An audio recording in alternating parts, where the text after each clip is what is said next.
Right. Welcome, and thanks so much for joining us for our webinar today. We are going to quickly start off with a little bit of a poll as we're waiting for a few more of our participants to join us.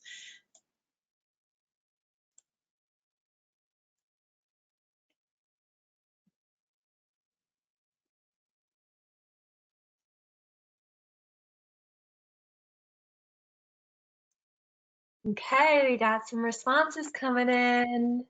Ooh, it seems like a lot of people are from Front Range, Colorado. We need our Colorado people on here to speak towards what that could mean. I'm from Connecticut, so this is out of my wheelhouse. Okay, it seems like most of you have answered the poll. Start clicking away if you haven't. 0 people from Western Slope, so if you're from there, start representing. Okay, let's see. I'm gonna close it now. So final clicks. Cool. And then I'll share out the results with you guys. Hopefully you can all see and get a little bit of a feel where each of you guys are from. A good amount of you.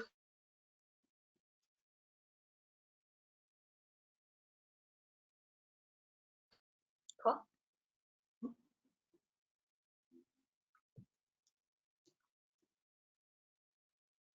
Oh, Janie, I lost your audio there for a second. Oh, all good. Just chatting. All right. Well, terrific. So I didn't see the poll. Oh, there we go. This is very exciting. So welcome. We're getting off to a little informal start here because we've got a small group with us, which is fantastic. So thanks so much for tuning in. And we want to welcome you to How to Catalyze Student Engagement with Green Chemistry. And this webinar is brought to you by the Colorado Department of Public Health and the Environment, along with Beyond Benign, and we're teaming up to build a community of K-12 educators in Colorado. So we're super excited to be tuning in, as Janie had mentioned, actually from Massachusetts. So myself and her are from Massachusetts, while the rest of you guys are from Colorado. So we're excited to be teaming up. So today we are very happy to welcome Greg McConnell from the Department of Public Health and Environment, and Michael Maudal, he's from Cherry Creek High School. So they're going to be primarily the ones who are going to be walking us through today's webinar. But for now, I'm just going to walk us through a few of the logistics to get us rolling here. So without further ado, we will head on over. All right. Yes, so my name is Kate Anderson. I know right now my name is saying Amy Cannon. So Amy Cannon is the director of the executive director here at Beyond Benign. And we are a nonprofit dedicated to green chemistry education. Here, I'm gonna keep us going here. And as you can see, our mission and vision, we are basically all about providing K-12, college, university, and professional education in the space of green chemistry. And we're so happy that you're here with us today. So thanks for tuning in. I've got Janie Butler, who is our behind the scenes, who's going to be fielding any comments or questions that you have. So please make sure that at any point to go ahead and put those into the box. And we want to make this really informal today and be able to respond as you have your comments. So please do so in the control panel there. Also, we'll be on social media, hashtag green chemistry. You can follow us on Twitter or beyond Facebook at Beyond Benign.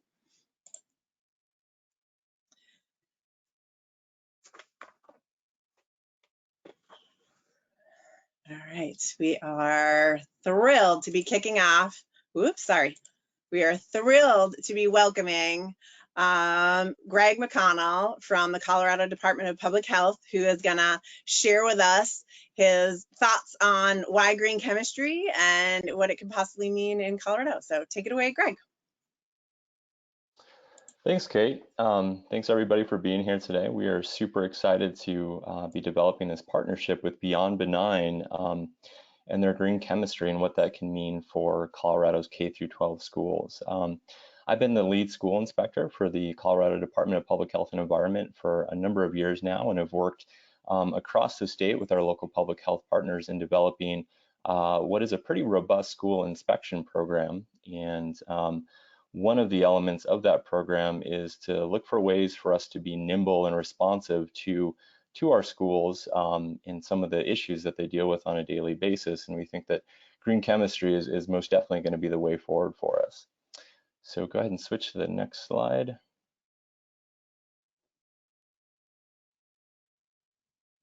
So traditional science education across Colorado, across the country, tends to use a lot of pretty dangerous and hazardous chemicals.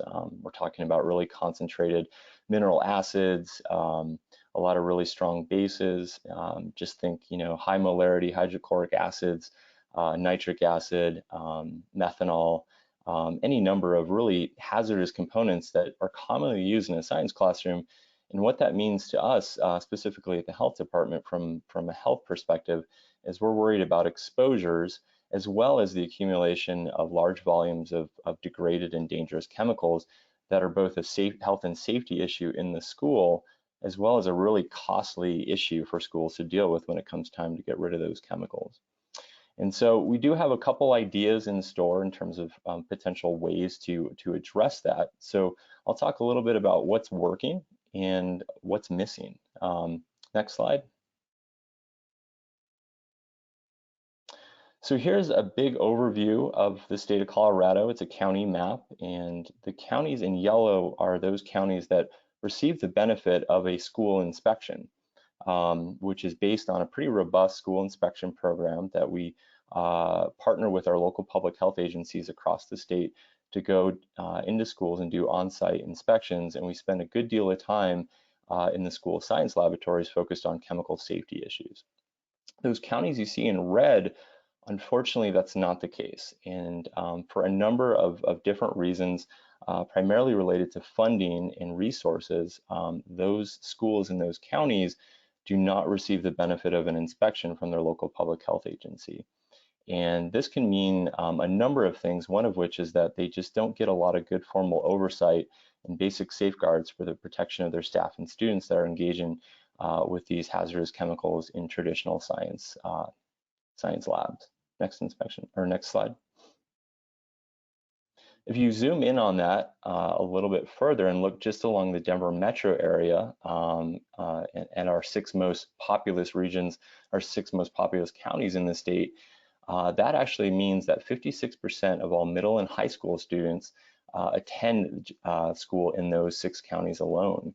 And that's greater than 270,000 kiddos on any given day in the Denver metro area that are going to schools that don't receive the benefit of a school inspection and might not have access to the best available resources to make sure that they're able to handle their laboratory chemicals safely.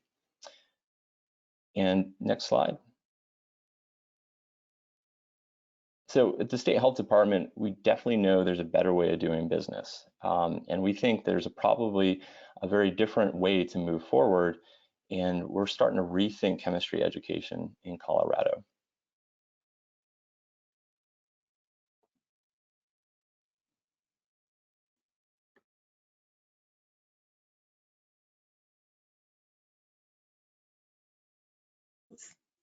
Awesome. Thanks so much, Greg. So as we're thinking about, rethinking how it is that we can be addressing those hazards and what is the way that we can be doing this the smoothest way possible. So we've put up here, the definition of green chemistry for you, but we did want to actually get a sense from you guys who are on the webinar with us today, if you what your comfort level is in knowledge of green chemistry already. So we're going to just try a little poll just to see what your comfort level is with green chemistry.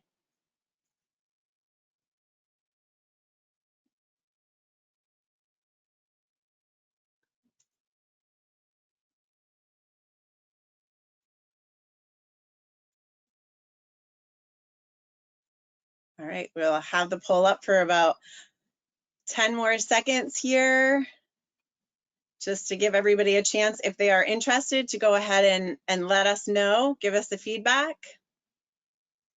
And Janie, I'm gonna have you Yeah, show? so we can see the results. Yeah, Can you that would guys be great. So it's great right now from the poll. You can see that a few of you are unfamiliar, somewhat unfamiliar. A very few of you seem to have a lot of knowledge. That's awesome. We have a good smattering all across the 5 areas you can choose from, and hopefully all of you can benefit from learning a little bit more today. We're excited to share more about green chemistry education, and specifically green chemistry education in Colorado. Great.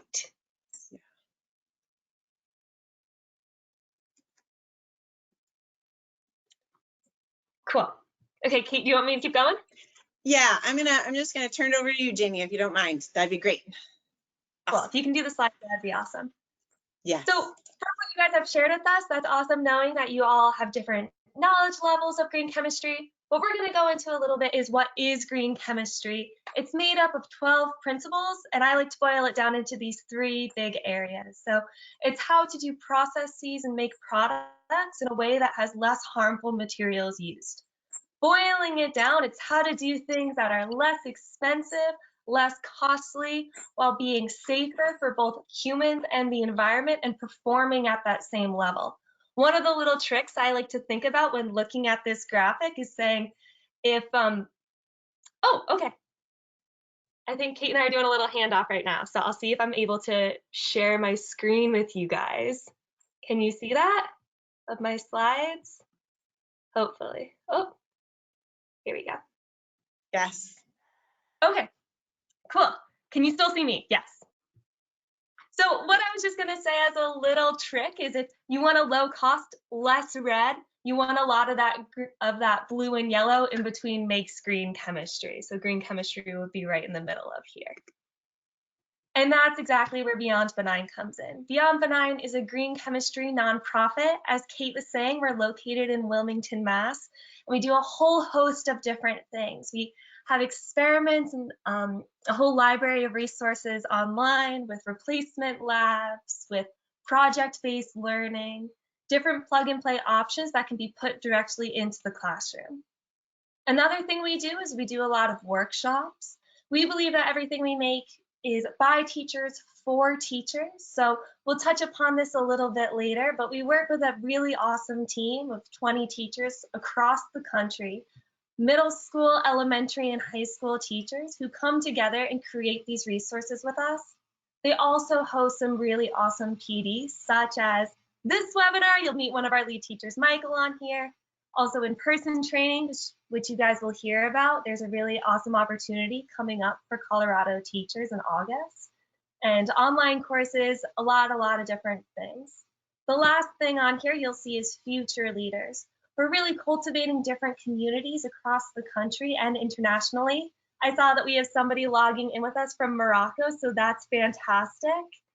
And so we're trying to make it that students are learning more about green chemistry to go through the pipeline. We'll go on that a bit in the next slide. Let's see. Cool. So like I was just saying, we really think that K-12 green chemistry education is at the epicenter of making change. From here, we hope that students think about doing things in a bit more sustainable way. Thinking about science and sustainability is something that's really interlaced with one another. Having that flood out into how it's going to change when they go into college. Maybe they'll look at experiments and say, maybe we could do that with using a little bit more green chemistry. That could then go into industry, or even when they're consumers, being able to think about why it's important that things are made sustainably, thinking about those 3 big things of cost, safety, performance, and how we want to be in that middle. Having it go all the way out to hopefully making big change for human and the environment. And these are a few things that we offer as Beyond Benign. We have a library of experiments. Everything we do is open access and NGSS aligned. So like I was saying with that team of teachers, they've told us that that's really important to have that. So that's what we offer. You can poke around on our site and see a whole bunch of things. I'm also always happy to answer questions if you have any questions that come up when you're looking for things on our site. We also try to foster environmentally conscious students, have students think about how science and sustainability interlace and how green chemistry is a big role in this. And these are a few things that we focus on when moving green chemistry forward. And the big pros to studying green chemistry, to teaching green chemistry and sharing it further, that we're going to be reducing the harm that happens. So hopefully students are able to explore a little bit more, not have to be as scared of the chemicals they're being used if we're using more benign materials to start with. The cost of materials will be cheaper if you're not having to deal with the cost of getting rid of the waste or the cost of acquiring things that need a lot of protection or to be held in certain areas, to have it temperature controlled. Also, the final point, the one that gets me really excited, is the equity of access. So increasing the amount of exposure students and teachers are allowed to have for experimenting and having this interlace with having students bring creativity into science. Well, I'm going to hand it over to Michael now. Hi, everyone. Again, thanks for joining us today. I'm excited to speak on the behalf of not only green chemistry, but on Beyond Benign and my experience with them as well. So a little bit about me. I do live in Colorado. I teach at Cherry Creek High School. Again, as Kate kind of mentioned, I teach primarily chemistry and also an elective biochemistry class where I actually implement and utilize a lot of this information. Thank you. And again, as we kind of work ourselves around this circle, I'm just going to go in a clockwise fashion. The little figure 8, blue figure 8 there, that's just Beyond Benign's icon. Again, I've been with Beyond Benign officially as a lead teacher for a year now, but I've been implementing their labs for several years, ever since I was exposed to them in my undergrad institution and kind of when I was going in my teacher preparation courses. So that's the big M on the bottom. I personally didn't hear about green chemistry until I was in my program for chemistry and biochemistry major at the University of Minnesota. And that's where I started asking these questions. But as an educator now, I want to see how can we influence these student minds at an earlier age. And Beyond Benign has some fantastic labs I'm excited to talk and share about today. And again, that leads into this last icon at about your 9 o'clock. Again, a world with a bunch of hands around it. So overall, I found that the partnership with Beyond Benign, utilizing their resources, has really transformed my classroom and has created greater access to all of my students and really helped them connect real world connections as well as partnerships as they leave us at the K-12 education sector and move into either higher education or, as Janie kind of mentioned, just as a general consumer, thinking about more sustainable practices.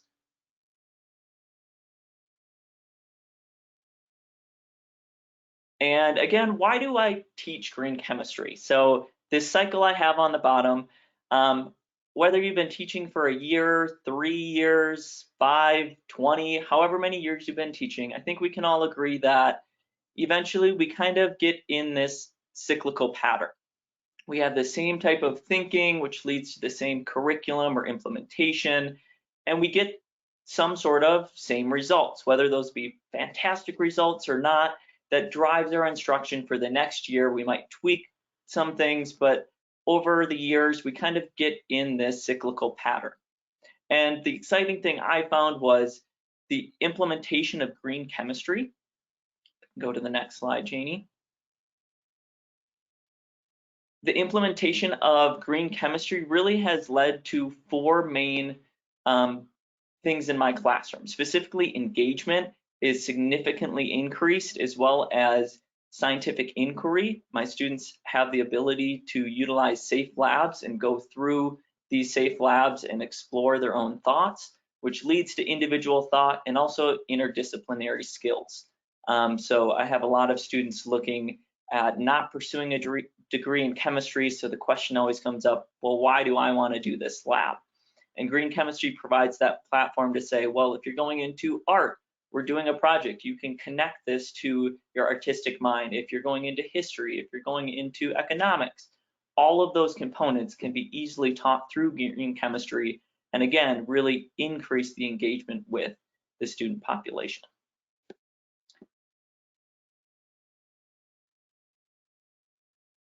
And again, in my Beyond Benign and Mind Classroom, I kind of boil it down into 6 major categories. 4 of them being primarily focused on students and the bottom 2 being focused on teachers. So looking at engagement itself, I've found that implementation of these different labs and curriculum through Beyond Benign has led to an increase in subject area or interest in that subject area. So not only science itself, but again, that interdisciplinary skills that students are gaining, whether it be the connections we make through art or companies or the cost of these different chemicals. They're being directly exposed to why we are doing these labs. And in addition, it's really led to some higher level or higher order thinking. So we're really hitting components on the top of Bloom's taxonomy, the DOK wheel. These students are developing these questions themselves and then being able to follow through and try and answer those questions, which leads us into the scientific inquiry piece. This is by far the number one reason I utilize Beyond Benign, the inquiry component to give students the ability to do hands-on exploratory learning is fantastic. And Beyond Benign provides that platform through very, very safe labs, as well as labs that allow students to engage in scientific inquiry. So at the end of labs, there's always some sort of component where students can build on this knowledge. They have safe chemicals. If they want to go through and try something at the end of the lab, they can. And they can explore that, talk about it, and it facilitates that higher level thinking process. Again, safety I won't go into too much. I think that's pretty self-explanatory and has been discussed already. These safer labs lead to decreased chemical waste, which again saves us money as a department, so we can go and spend more money elsewhere. And also just general chemical use. It's a safer learning environment, not only for the students, but you and any other person that walks in and out of your lab. The biggest thing for my students, I would say, is the application aspect. I absolutely love how Beyond Benign's labs really focus on real world companies and real world issues and policies, and how some of these companies are transforming their platforms or developing brand new platforms to really be environmentally conscious.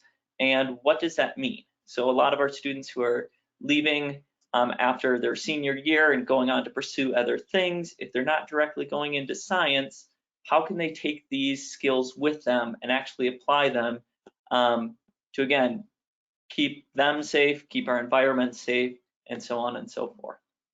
The last 2 things, the NGSS standards, the nice thing from a teacher perspective, all of these labs are directly correlated to these standards as we're adopting them as a state.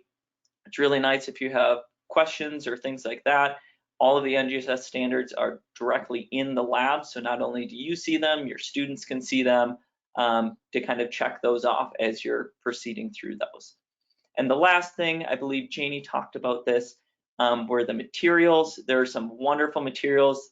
As a teacher, I absolutely love how concise these materials are. They're very easy to access, as well as all of them are written in a Word doc format. So if you have certain students that you need to alter a lab slightly for, or a student population that you have limited amount of time that you can get a lab done, you have the ability to do that. There's also handouts, videos, answer keys, you name it, they have it for us. And again, it's written in student language, so it's not difficult for you and or students to access and implement fairly quick. Next slide, please. So here are a quick glimpse of some chemistry labs that I've implemented in my classroom. Again, this is a very shortened list, but these are some of my students' favorites. Just to give you a quick idea, I'll list them off because they're in green. They might be a little bit hard to see, but we did an essential oil extraction, creation of bioplastics, equilibrium and Le Chatelier's principle, a little twist on the original or traditional Le Chatelier's principle that many of us are familiar with, material science, as well as BlackBerry solar cells and chemical reactions. So looking at time, I'll just briefly go through a couple of them. The first one, essential oil extraction, this one my students absolutely love. it has them process through and kind of analyze 3 different extraction techniques. So they go through solvent extraction, distillation, as well as a CO2 extraction. They can compare and contrast these, relate this to what companies are actually doing and why, and also leads to an end inquiry activity as well, where students can kind of take any sort of plant or fruit, whatever you approve as a teacher, they can bring it in, they can kind of figure out what extraction method might be best. Hopefully they're choosing the most green format there, and they can go through and actually explore and analyze, did they do what they set out to accomplish? So the next one I'd like to go through is the Le Chatelier's principle, so number 3. This one's a very easy implementation. If you're looking for one green chemistry lab to implement next year, again, this one is a great one to start with. Now, I know a lot of us do some sort of Le Chatelier principle lab, and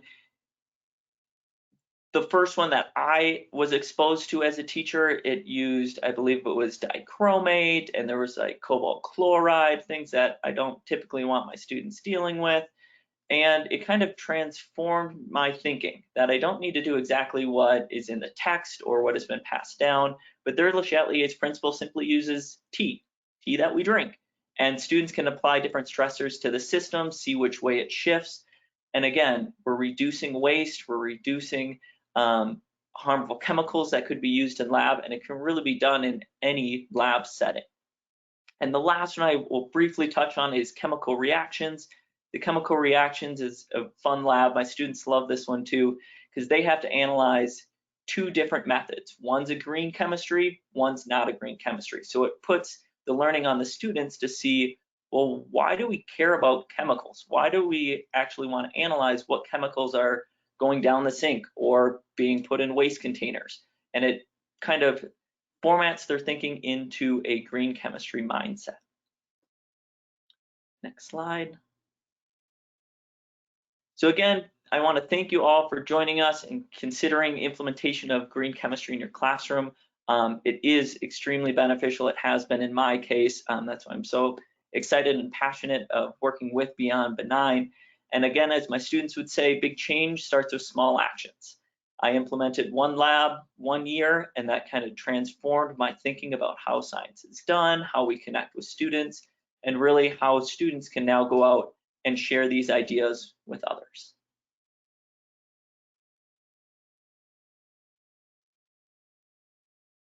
Thanks, Michael. You bet. So what we also just want to share out is that we've talked about a lot of things here. I want to show you guys that we also have a 1-day green chemistry workshop that will have hands-on training if we're able to meet in person for Colorado teachers. Mark your calendars for August 3rd, and it will be at Colorado School of Mines.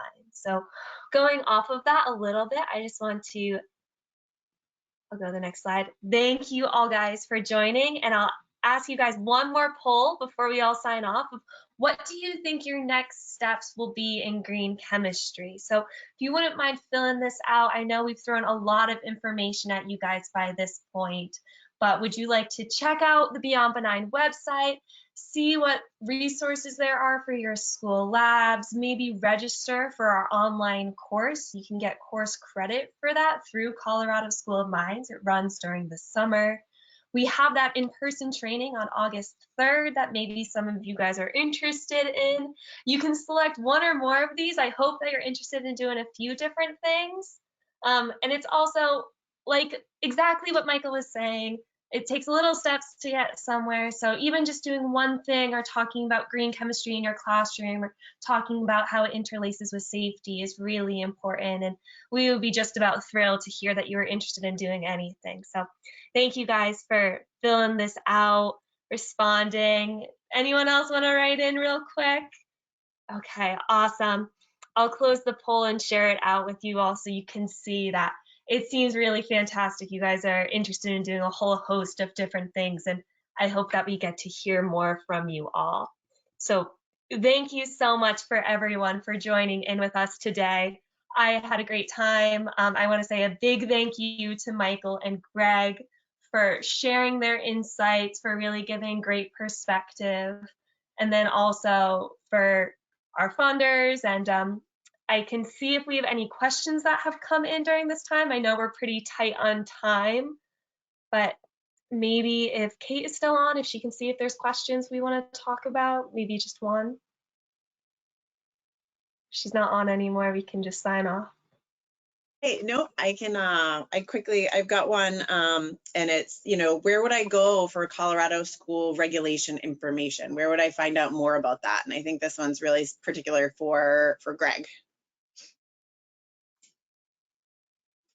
That is a great question, and I think I saw through the chat that the link to the schools page on the Colorado Department of Public Health and Environment's webpage, and if we haven't shared that link, please do. But go there, and we do have a number of resources. We have the school regulations themselves, a couple associated guidance documents that will walk you through each portion of that regulation to help you understand what it means to be in compliance with the regulation, as well as a number of additional training, free training opportunities, some other webinars we've done over the last couple of years. We cover everything from how to test your radon levels in your school to how to look at a local exhaust ventilation or a chemical fume hood to make sure that you're testing those appropriately. So please do go check those out. And if you do have any further questions that the website can't answer, please do reach out to me.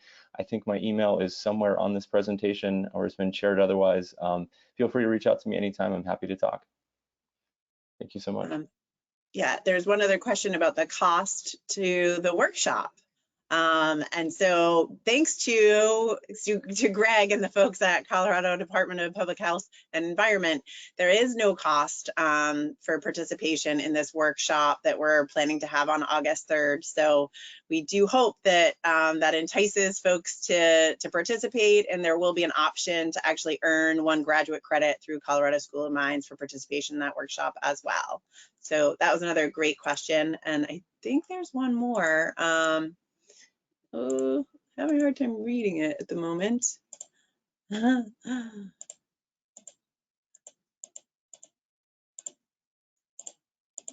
Well, like how we said before, there'll be a follow-up from this webinar where you guys will have all the contact information. You'll have access to these slides. And I know everyone who spoke today would really love to talk more with all of you guys. So thank you so much for joining us.